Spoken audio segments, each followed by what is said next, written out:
yabo. So ngasizakala ngaleyo ndlela.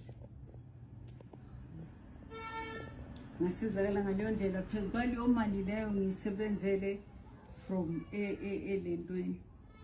Ngagulelwa umfana ecishe wafa la ngamsala esibhedlela. Ngabhatala yonke le mali 88,000. Ngibona ngishele ngenamali. 88,000 esibhedlela phela. Kunendaba yokuthi khona manje ngithi masikhuluma nge-NHI. Kune issue yokuthi umuntu ofana nawe akana medical aid. Uzoyithola kanjani medical aid when you don't even have money to say okay ngizofuna i-company engathi cheapanyana ngithathe i-medical aid? What are you going to pay it with every month? Uzophathela ngani every month? Because i-medical aid is uthi no ngoba uhleli ku-wheelchair will give you for free. You see, so it's hard.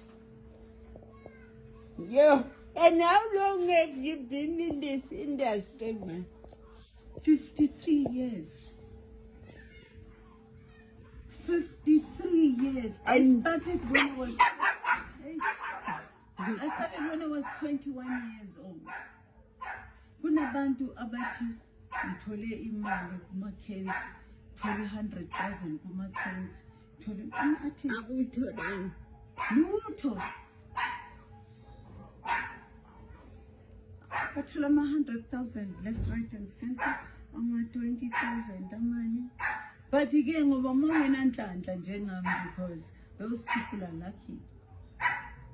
Do you know? Bakwazi ukwenza izinto zabo ngalo mali leyo. Yawo wonke umuntu kumele ukuthi ayithole. Uyabona ngoba leyama artists imali. So why kukhethwa? Why do they pick and choose? All of it, welcome back to Jeffrey Soul TV News once more.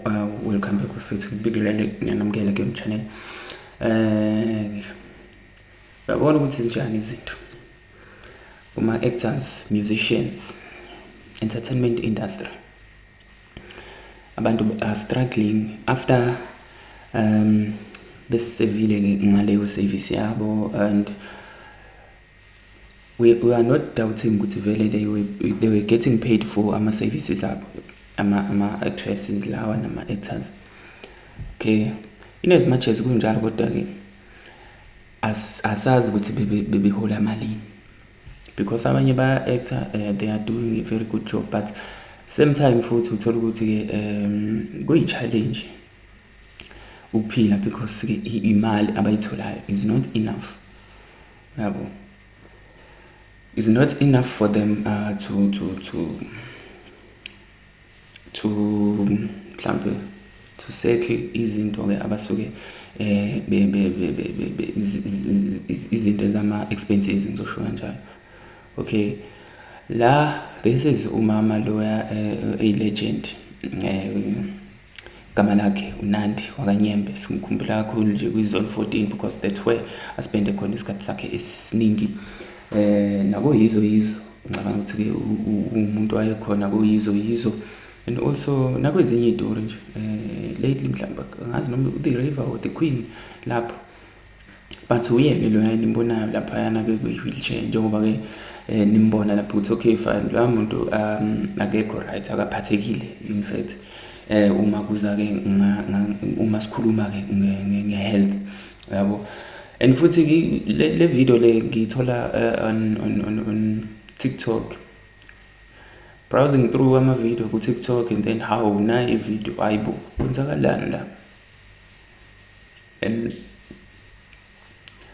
I'm sure bancane abantu abebazi ngalento le.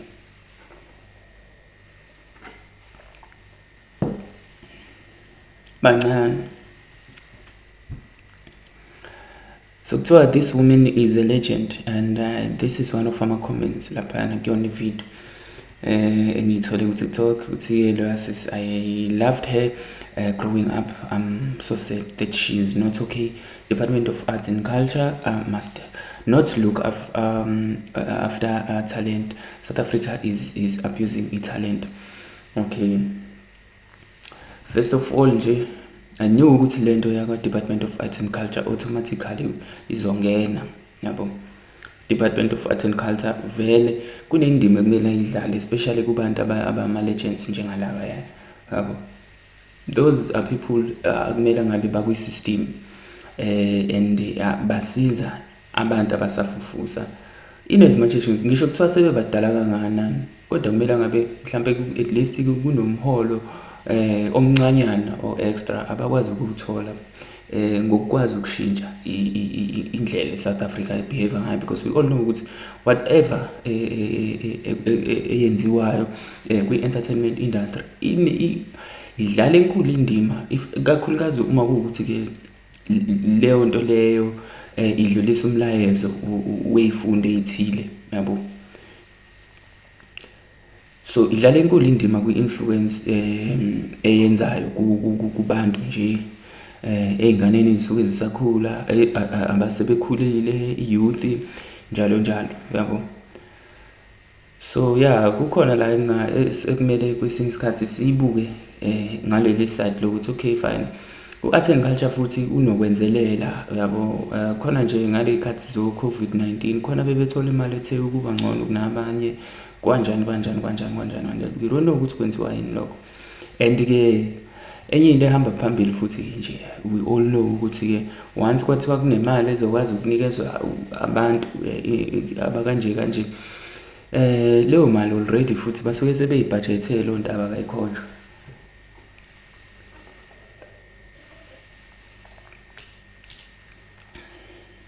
Basuke sebezoyimumuna bona ingxenye yayo leyo mali. Khona bathola 100 njengoba besho nje umama lapha, khona bathola 100, khona bathola 20, khona bangatholi kwasanhlobo lutho, yabo. Let me read through ama comments nje, and then again you will decide ukuthi wena ngempela ikuphi okucabangayo, yini ngempela egcine ibeka ama artists besides nje ukuthi awa invest. Ake sikubeke eceleni lokho, because vele amanye awa invest, but iningi lama artists amanye ayawenza ama savings njengoba umuzi ukuthi cha wasave, but then ke you'll never know. Ezinye amanye ama savings owenzayo angeke azabe enough for impilo osazoqhubeka uhlangabezane nayo uma usuwumuntu osemdala njengalo mama lo. Ila kungenelela khona ke mhlawumbe investment mawukuthi umuntu oye-investile, and then ke qhubeke kusebenze lawo ma assets akho lawo akwazi ukugenerate income ngaleso sikhathi. La ukhona usiso ubani Mzilankatha _P uthi ke men Gating is also failing us. Kuse kuba ubando ya uThaba uthi ke lo mama kade actor ke ishone phi imali kade ke asebenza ke asidlali la, we need justice for Xwexwe, right? That's one of my comments. I feel like I am offended. If ever lo mama engabona ke noma kwangani umuntu okhuluma ngalendlela ekukhuluma ngayo lo muntu lo, I don't know umuntu osilisa noma umuntu osifazane yini, but I message ayidlulisayo is not right, yabo. Okay, ayikho right. In as much as kuthiwa South Africa ke ibhekene nani ilwa nani, kodwa ke leya message ngicabanga ukuthi was not relevant for this post, yabo. Abantu asebebadala ngaka ayikho vele into abasuke besakwazi ukuyenza, but mawuke wawumuntu obe kwi-opportunity yokuthi uyavela kakhulu in public, I guess kumele kube nama brands nje angayiki ukusebenzisana nawe, yabo, aqhubeke asebenzisane nawe, and futhi ke nawe noma ifamily yakho or else umuntu waye-agent noma ama-agents akho ekwazi phela nawe ukuthi aqhubeke asebenzisane nawe ngisho usumdala kangakanani, because I feel like nawo ama-agency same time futhi ayaba imbangela yokuthi abantu abama-artist abama-actress or actors music bagcine bekulesi simo lesi management yabo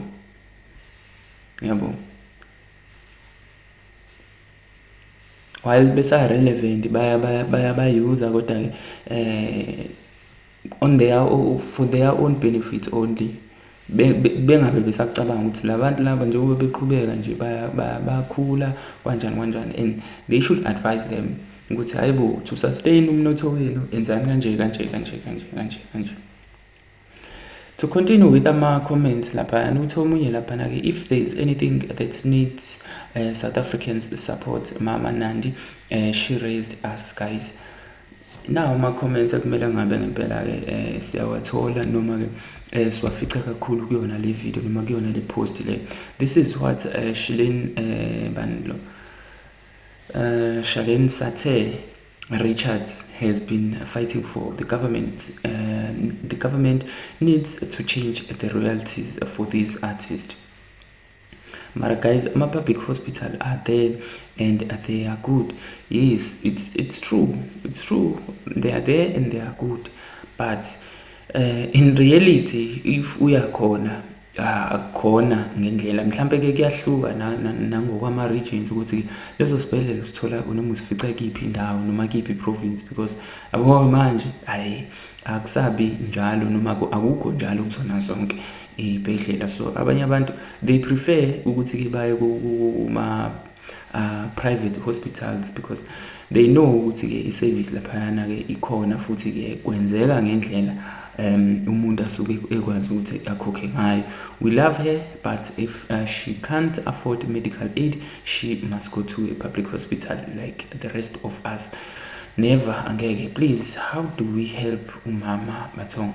Kusho-ke abanye laphana-ke. Right, uAmahle Dlamini uthe yena-ke gambling kulo mama yo anazi mina and Lillian Dube, but it's said hey ube right mama. Okay, shothi beqonda ukuthi-ke it's said laphana ukubona-ke umama enjaya kodwa ukhala kakhulu lwaya ngegambling ukuthi-ke okay beno Lillian Dube khala kakhulu ngokuthi-ke abantu-ke abagamblayo kakhulu. So that's what could be one of ama reasons ambeka lapha ya kule position asekuyona lo mama lo yabo.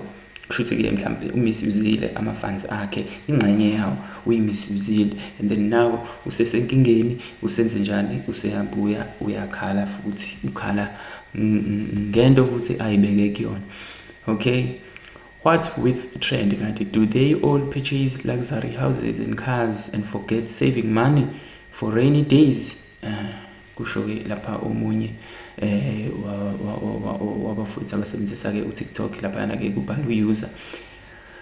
Okay, yeah, injalo indaba futhi. I cannot finish lama comments, but it's not fair ukuthi sithole umuntu-ke omdala kanje kulesa simo, kodwa at the same time futhi i-justice kwesinye isikhathi yenziwa wena personal ukuthi okay fine, how do you invest, how do you save at the same time. Kodwa-ke uthola ukuthi usesavile umuntu, use-investile, but still unenkinga yokugimbula njengoba-ke abanye-ke are raising leyo content lapha ukuthi-ke ukube niyamazi lo ma-oledi lo beno-Lillian Dube kushuthi umngani wakhe or else mhlambe noma engeyena umngani wakhe but bashawa into eyodwa. We see actors appearing on our TV screens and we think that they are rich or earn well. After acting and earning on one show, they stay 4 months without jobs, yabo, and therefore cannot save. Let's not judge them. This is very true. This is very true because if you can think ngalento le labantu aba-actayo uthola ukuthi-ke bakhona mhlambe let's say ukhona for i-season.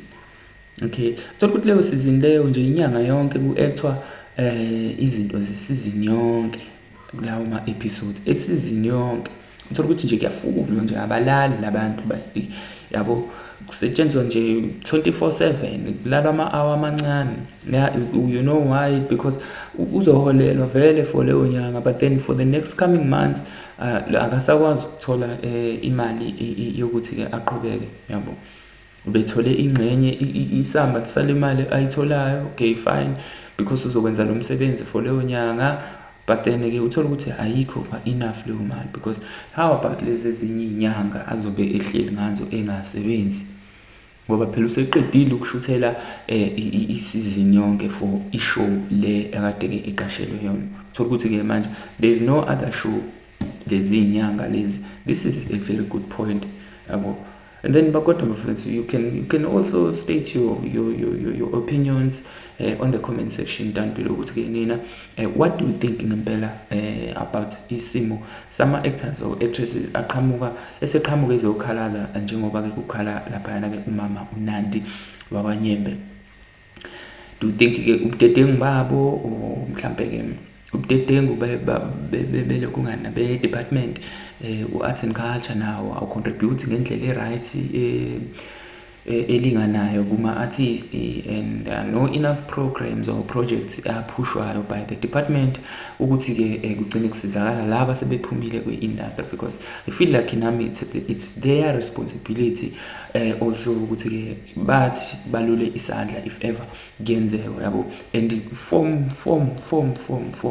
ama-programs ngempela akwazi ukuthi-ke agcine edlondlobala eba kulesa state sokuthi cha uma bengayitholi umsebenzi kodwa kukhona abakwazi ukwenza ngapha to contribute, yabo, ekukhuleni kwe-talent lakhona la e-South Africa. And also bafethu what else nje esingaphinde futhi sicela ukuthi-ke nawe kodwa ubeke umbono kuyona. Do you think mhlampe ubudedengu babo bona personally or as individuals ama-actors yabo ukuthi-ke cha they are misusing ama-finances? Anyways bafethu, do comment on that section down below. Don't forget to subscribe to this channel and also like the video. Danko.